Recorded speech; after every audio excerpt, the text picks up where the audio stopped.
Bismillahirrahmanirrahim. Assalamualaikum warahmatullahi wabarakatuh. Alhamdulillahi rabbil alamin wa bihi nasta'inu ala umurid dunya waddin. Wassalatu wassalamu ala asyrafil anbiya'i wal mursalin wa ala alihi wa sahbihi ajmain, amma ba'du. Langsung saja, perkenalkan, nama saya Fahri Hanif Rais Wibowo dari Fakultas Ilmu Agama Islam, Program Studi Ekonomi Islam, Angkatan 2022.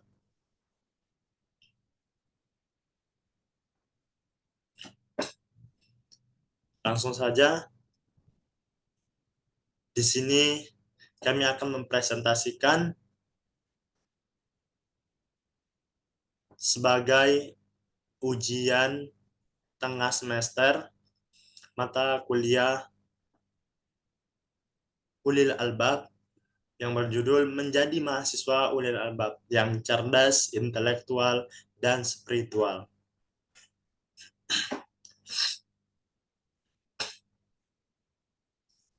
Yang pertama, Ulil Albab adalah salah satu istilah atau redaksi yang terdapat dalam Al-Quran untuk menyebutkan sekelompok manusia yang berakal, yang mana kata ini disebutkan dalam Al-Quran sebanyak 16 kali.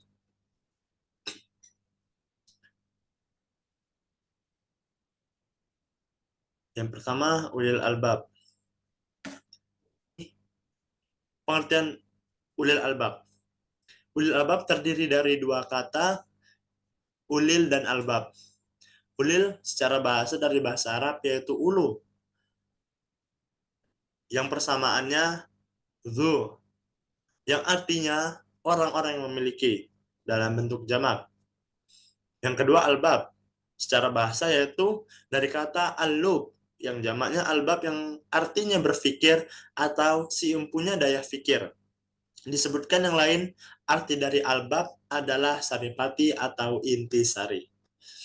Secara keseluruhan, bila kita gabungkan, arti dari ulil albab adalah orang-orang yang memiliki saripati diri yang baik, yaitu berupa dengan daya fikir yang kuat atau analisa yang sangat tajam. Allah Subhanahu wa Ta'ala berfirman dalam Al-Quran, tepatnya dalam surah Ali Imran ayat 190 sampai 191, yang artinya, sungguh di dalam penciptaan langit dan bumi, dalam perbedaan malam dan siang, merupakan ayat-ayat kebesaran Allah bagi mereka yang berpikiran cerdik, yaitu mereka yang selalu ingat Allah pada waktu berdiri, duduk, dan berbaring. Mereka selalu berpikir tentang penciptaan langit dan bumi. Mereka akan berkata akhirnya, wahai Tuhan kami, Engkau tidak menciptakan semua ini sia-sia. Maha suci Engkau, lindungilah kami dari siksa neraka. Dalam tafsir Al-Quran Al-Azim oleh Ibnu Katsir, seorang ulil albab artinya memiliki akal yang sempurna, yang cerdas, yang mengetahui segala sesuatu dengan hakikatnya secara detail. Al-Hasan meriwayatkan dari Amir Ibnu Abdu Qais yang menceritakan bahwa ia pernah mendengar bukan hanya seorang, dua orang, atau tiga orang dari kalangan sahabat Nabi Shallallahu Alaihi Wasallam, Allahumma sholli ala sayyidina Muhammad, semuanya mengatakan sesungguhnya sinar keimanan atau cahaya keimanan itu adalah bertafakur. Tentunya orang yang bertafakur ini adalah orang yang memperhatikan di sekelilingnya, yang lebih luas bisa kita katakan memperhatikan segala apa ciptaan Allah Subhanahu wa Ta'ala yang kita lihat sehari-hari. Ciri-ciri ulil albab. Yang pertama, selalu mengingat Allah Subhanahu wa Ta'ala, yaitu menghadirkan keagungan Allah dalam nafas dan langkahnya. Seorang yang ulil albab dalam keadaan berdiri, duduk, berbaring, belajar, makan, dan segala aktivitas apapun, pastinya dia selalu mengingat. Dia selalu merasakan bahwa Allah bersamanya, bahwa Allah di hatinya. Itu adalah ciri yang pertama dari seorang ulil albab. Yang kedua, selalu menemukan kebesaran Allah Subhanahu wa Ta'ala. yaitu mampu mengkombinasikan berzikir dan berfikir. Dengan dia beraktivitas setiap harinya, dari bangun pagi sampai tidur lagi, dia melihat segala ciptaan Allah Subhanahu wa Ta'ala, terkhususnya pada diri dia sendiri, yaitu ciptaan Allah. Dia mengingat Allah, kemudian berfikir, kemudian bertafakur, berkonsentrasi pada dirinya. Ini adalah keagungan Allah, kebesaran Allah. Dia selalu mengingat itu. Itu adalah seorang yang ulil albab. Kemudian selalu berharap pada Allah Subhanahu wa Ta'ala. Dengan ketajaman akalnya, seorang ulil albab mereka memahami akan kelemahan dirinya, yaitu dengan segala ciptaan Allah yang sudah dia rasakan, dia lihat, dia dengar, dia rasakan, bahwasannya ciptaan Allah itu besar. Sebesar-besarnya, tidak ada yang menandinginya. Bahkan dia sendiri, dia tidak tahu.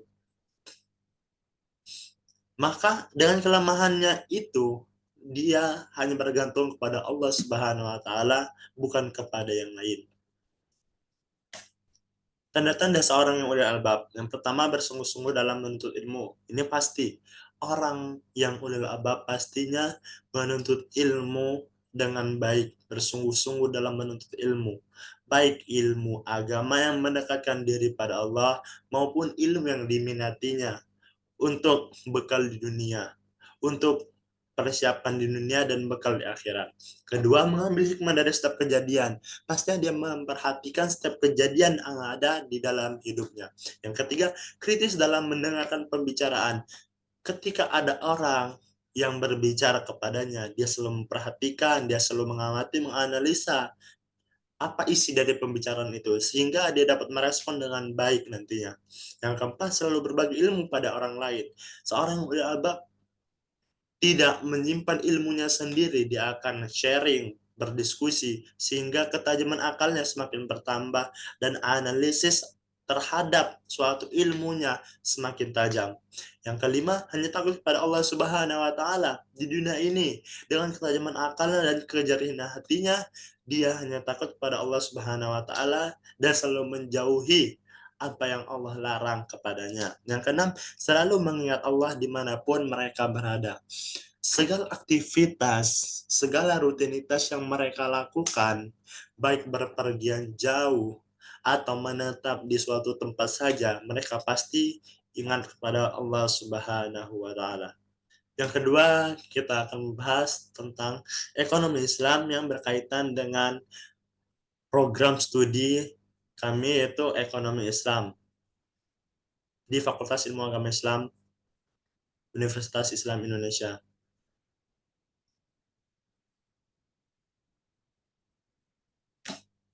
Ekonomi Robbani. Apa sih ekonomi robbani itu? Ekonomi robbani adalah suatu istilah yang disandingkan untuk mereka yang belajar atau mengemban amanah untuk membumikan ekonomi Islam di Indonesia khususnya dan di dunia pada umumnya. Nah, ekonomi ekonomi robbani itu bukan hanya sekedar orang yang belajar spesifik ekonomi Islam saja di kuliahnya atau di tempat mereka belajar, melainkan setiap muslim haruslah menjadi ekonom robbani, sehingga dalam kehidupan sehari-harinya, dalam kehidupan bermuamalahnya, mereka mengedepankan syariat Islam, yaitu mencari yang halal dan menjauhi yang haram. Kemudian falah, yang sering kita dengar adalah falah adalah kata yang sering kita dengar, terutama dalam azan, yang artinya secara bahasa adalah kemenangan, kejayaan, dan kemakmuran. Istilahnya adalah tujuan atau sesuatu yang harus dicapai bagi para ekonom robbani. Falah yang dapat diistilahkan yaitu sebuah pencapaian kebahagiaan di dunia dan di akhirat yang berupa bekal amal soleh. Setiap muslim diwajibkan untuk mengerjakan syariat. Salah satunya yaitu bermuamalah yang sesuai dengan ketentuan syariat Islam tentunya. Ekonom Rabbani adalah mereka yang sedang berusaha untuk kemaslahatan umum. Persamaan ulil albab dengan ekonom Rabbani. Yang pertama ulil albab, yaitu orang-orang yang selalu ingat Allah pada waktu berdiri, duduk, atau berbaring. Mereka selalu berpikir tentang penciptaan langit dan bumi. Kedua, ekonom Rabbani, yaitu orang-orang yang selalu berusaha menjalankan aktivitas bermuamalahnya dengan ketentuan Allah, mencari yang halal dan menjauhi yang haram. Ekonom Rabbani adalah salah satu perwujudan dari seseorang yang ulil albab. Orang yang selalu ingat Allah dan hanya takut kepadanya pastilah memperhatikan segala aktivitas yang baik dalam ibadah maupun bermuamalah. Mereka akan menjauhi sesuatu yang haram dan dilarang. Seperti yang kami pelajari dalam ekonomi Islam, banyak larangan-larangan yang harus dijauhi. Seperti riba, judi, goror atau ketidakjelasan, dan menzalimi sesama.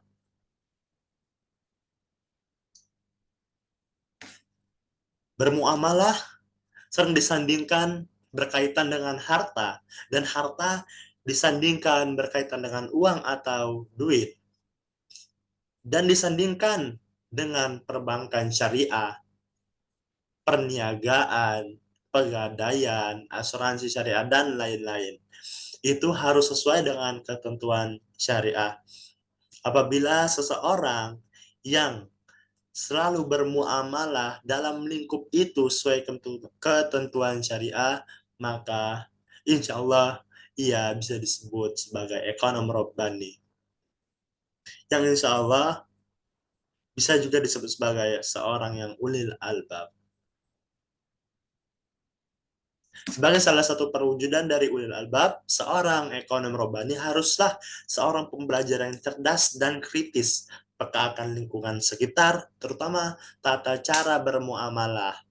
Orang ekonom Rabbani pastilah orang yang ulet dan hati-hati, dan yang pastinya harus taat kepada Allah dan hanya takut kepadanya, serta paham agama dan apa yang dilakukannya dalam beribadah dan bermuamalah.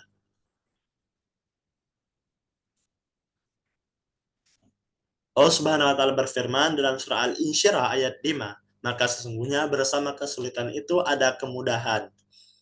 Bagi kita mahasiswa haruslah berusaha, haruslah bersungguh-sungguh dalam belajar. Apapun yang kita pelajari haruslah kita tekuni dan usahakan, haruslah kita niatkan sebagai ibadah dan mendekatkan diri kepada Allah Subhanahu wa taala.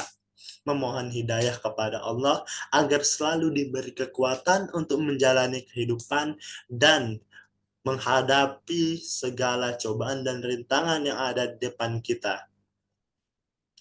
Sesungguhnya bersama kesulitan itu ada kemudahan. Maka percayalah, maka harus kita percaya bahwa ada kesulitan, ada kemudahan. Sekian, hanya ini saja yang kami dapat sampaikan. Kurang lebih kami mohon maaf. Wabillahi taufik wal hidayah. Wassalamualaikum warahmatullahi wabarakatuh.